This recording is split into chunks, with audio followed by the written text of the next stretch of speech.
In this tutorial, we'll explain how to create opaque white in Adobe Illustrator for metallized labels. To begin, create a new color swatch. Go to the Window menu, then choose Color.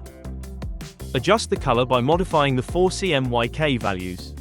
In the Options menu of the Color panel, select Create New Swatch and rename the color to HPI White.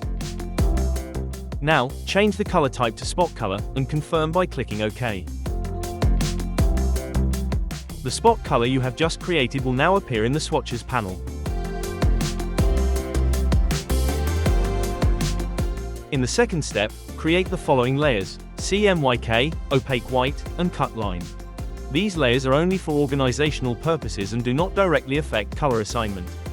Go to the Window menu at the top and choose Layers. To create a new layer, click the New Layer icon. Rename the layer by double-clicking its name, entering the new name, and confirming with OK.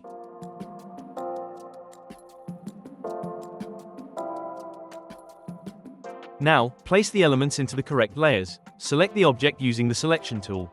A small square will appear to the right of the layer. Drag this square to the desired layer. Repeat these steps until all elements are placed in their correct layers. It is important that the opaque white elements are placed above the other print colors.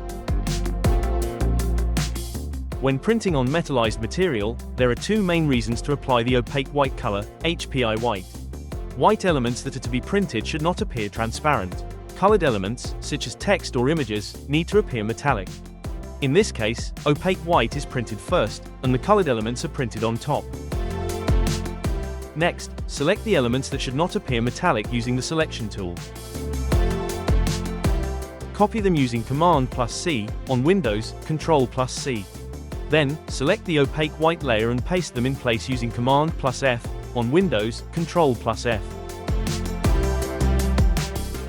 Now, color the duplicated elements with the HPI white spot color from the Swatches panel. It is essential that these elements are set to overprint, otherwise, the underlying color will not print. To do this, select the elements with the Selection tool, and configure them using the Attributes panel by checking either Overprint Fill or Overprint Stroke, depending on the case.